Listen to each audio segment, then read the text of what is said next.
Yo, what's going on, guys? This is Grim Reaper bringing you guys a One Punch Man special. Let's update you guys. We're in between chapter of One Punch Man manga, chapter 96 and 97. We should be getting the chapter in, I believe, 2 days, either on the 4th or the 7th is what I've heard. So stay tuned for that, guys. But today, we're addressing a One Punch Man tag. So my boy from the One Punch Man podcast, the great Satsuki the Savage, check out his link in the description. He hit me with a photo on Discord. And it was this really cool photo that he found from Reddit. And basically, it's this photo right here. It's a 6 or 9 characters off One Punch Man, all S-class characters. And basically, the combo is pick 3, the rest are coming at you. Can you do it? Can you do it? So let's hop on that challenge right now, the One Punch Man 3v6 challenge. So out of these characters, it's difficult because all of them are crazy. And you obviously have the ranking, so some of the heroes are going to be higher than the other ones. But as we know in One Punch Man, it's because you're great at one thing doesn't mean you'll beat somebody else who's great at another thing. So with my first pick is going to be, it has to be Darkshine. Now the reason why I'm going to choose Darkshine is because he has that mysterious aura of like excessive strength, the same as like Watchdog, and I wanna give it to Pig God. Those are two characters that like I feel that the author Muraten 1 have done a really good job of like masking what they're really gonna do in their excessive power. And I feel like Darkshine is the pinnacle of those three. So I'm really interested to see his display of power. He seems incredible. He seems indomitable. So I'm going to have him as my first choice. My second choice is going to be that nigga Metal Bat, bro. You already know about that nigga Metal Bat, bro. I'm choosing Metal Bat because first, he's like arguably my top 3 favorite characters in One Punch Man. His presentation against Goro was exceptionally amazing. And I like his combative ability. And most importantly, his ability to like keep it going. Like, fighting Elder Centipede and then Goro right on top of that at the same time, like, and the fact that he's getting his ass beat the entire fight and he kept going and kept going, to me that's the most important thing. When you get back up and keep pushing at it, there it is. That your opponent can't like get time to rest, they can't let up, they have to stay on you unless you're gonna come back and do it to him. And Metal Bat is that dangerous. That's why he's my second choice. Up against anybody, I like Metal Bat. And my final choice is gonna be probably my favorite character. Probably the best samurai in fucking One Punch Man, Atomic Samurai.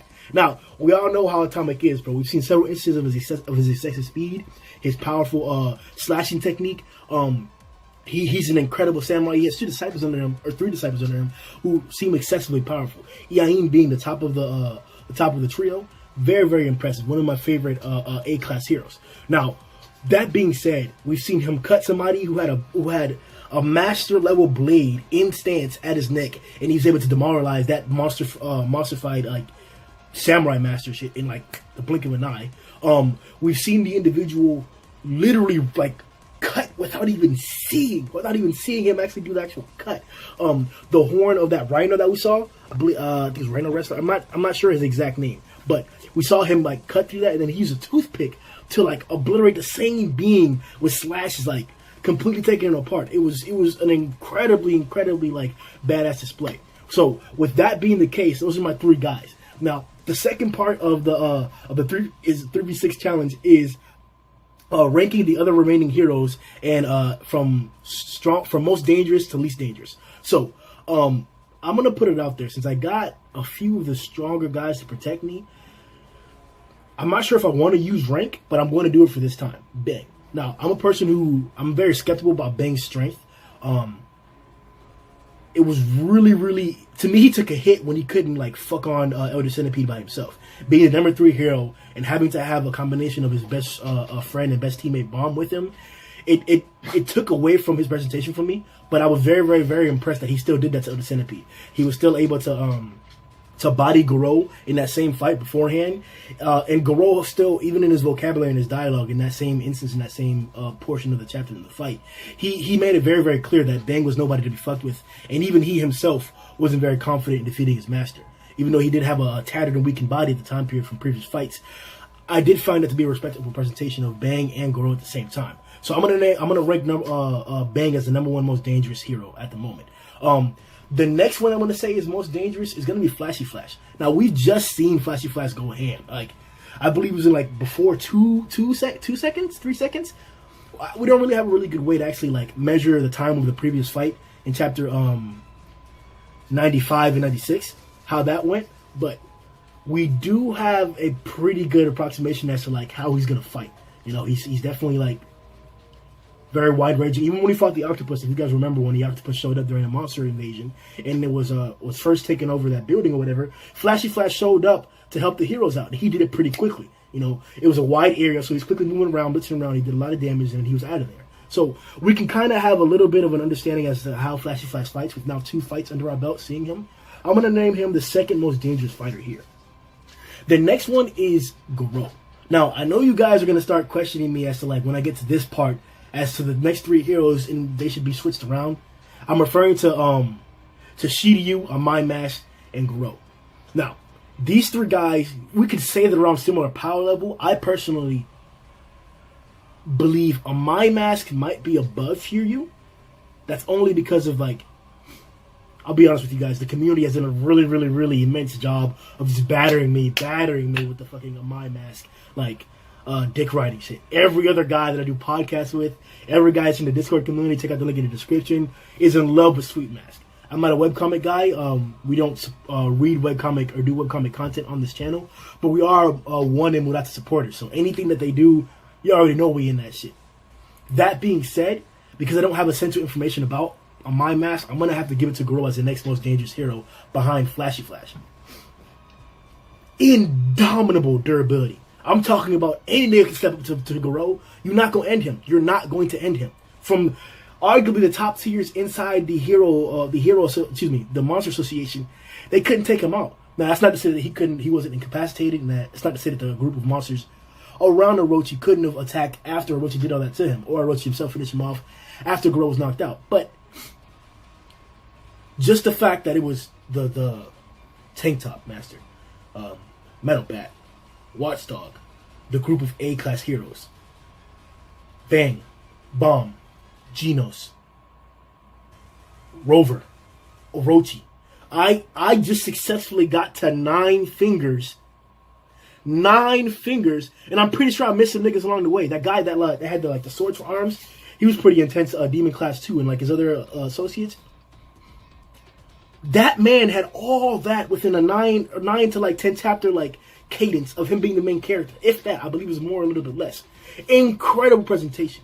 I'm very stressed to not put him above Flashy Flash, but Flash is too impressive. I think that it's the whole matchup correlation that would happen in that interaction. Now, the next one that I'll give it to is by far, not by far, but it has to be Sweet Mask. Now, strictly because we haven't seen what he's done, as I mentioned before, the hype is crazy. Even to the point where I was having strong discussions about Atomic Samurai, strong arguments. And an individual presented to me a panel in the recent chapters where King showed up during the Hero Association.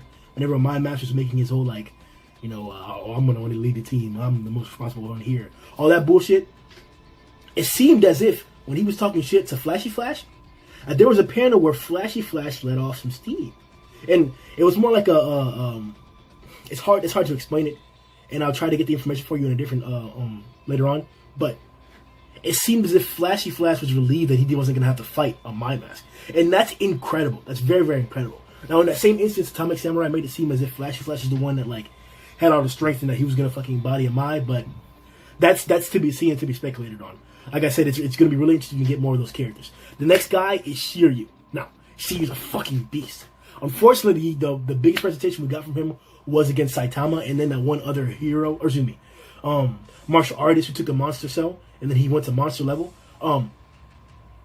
Shiryu went to fucking work. Shiryu went to work. Now, when we talk about martial skills, martial might, fighting capabilities, we have the parallels to Bang and Goro. We know the precedence that holds in the series. Beating Tank Top Master, dealing with Metal Bat. So we know martial arts, even though Saitama disregarded it as not being his most interested topic or interested like manner of doing things, even turning down Bang's offer to train him in the beginning of the storyline, it doesn't take away from the entire strength of martial arts in general. That's why I want to pay attention to Shiryu. I had super, super high hopes for him to be a relevant character really, really soon after his arc, but it doesn't seem to be the case. Now, I am expecting him to come back into the story. A character with that type of presentation usually doesn't just leave in other shonens and other stuff. It's just not other shonens and other stuff. Murata and One do it specifically different and in a better light. Most of the tropes that they do, most of the things that they do, or most of the narrative aspects they implement to the story. So I'm interested to see how Shiryu gets played into the story of One Punch Man later on. spectacular presentation, spectacular character. I'm really excited for him. He's going to be the next dangerous one. After that being the case, the next one is obviously going to be Bang. Or excuse me, not Bang. I apologize. Genos. I was looking at the wrong one. I don't mean to have a negative or a ineffective tone when I speak about Genos, because Genos may be my second favorite character. When I talk about implementing your best art skills, putting in work for a reason, and actually utilizing a trope, which is rare in this manga, that is Genos. That is Genos in every aspect, every word that I said.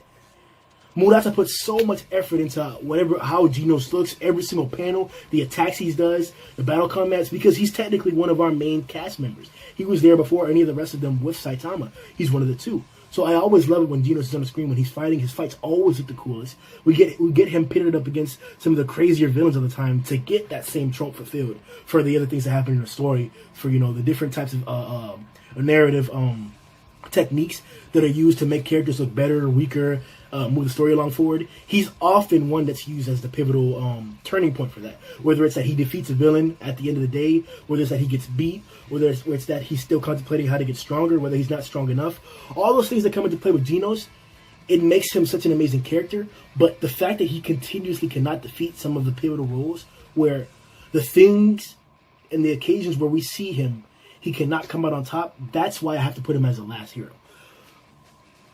I also have to give the implementation that, once again, certain niggas can't do things against other people. He's a prime example. He couldn't, as much firepower and as much armor as he had up against Elder Centipede, he was ineffective.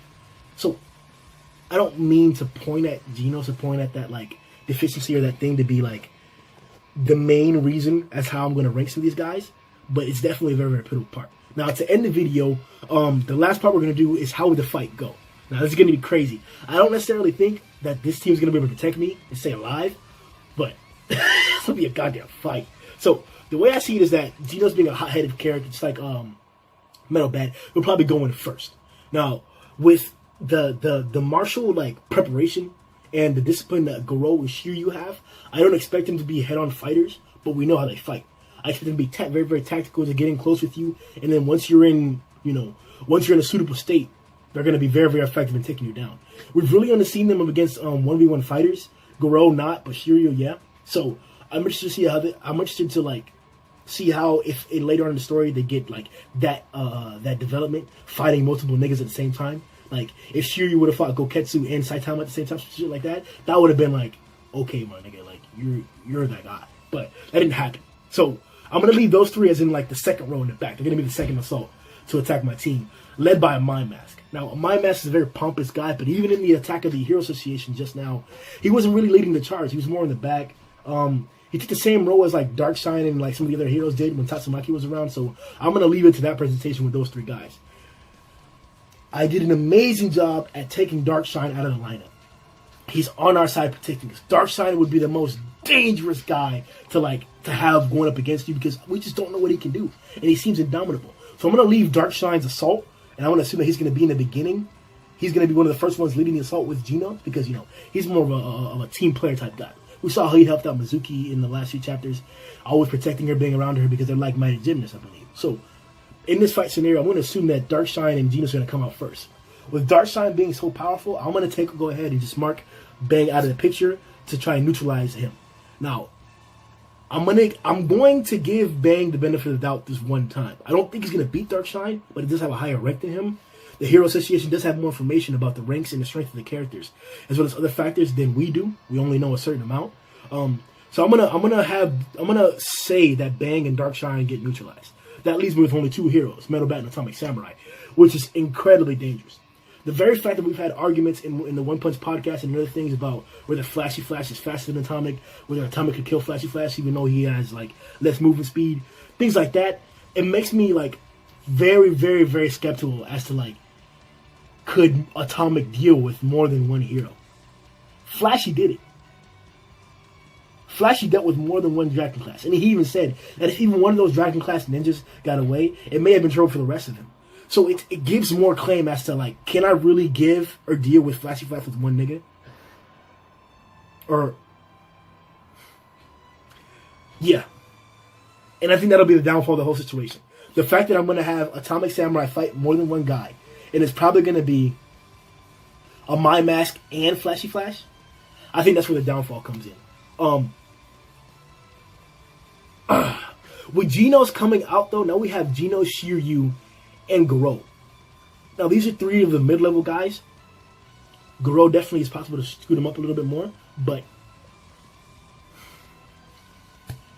the fact that Metal Bat had an amazingly difficult time just to deal with Garo, and it came down to a final instance of him getting his power boost. Don't get me wrong, I'm not saying that Metal Bat couldn't have kept getting stronger and stronger after he was about to kill Garo, but it just goes to show that, like, he did have a point where he was going to get the W. He was going to get the win. That being said, these three fighters together, they're going to be too much. Genos' firepower is one of those, like, matchup situations. That's what I think it'll be. That guy is, he has fire, cannons, missiles, all kinds of shit. While Metal Bat just has a bat. No doubt he could block and probably knock out anything fucking needs, break anything he needs, but it'll be kind of dangerous with the explosive effects. I'm going to give it to the other team with Shiryu, Garo, and Darkseid coming out on top living. Everybody else should probably die.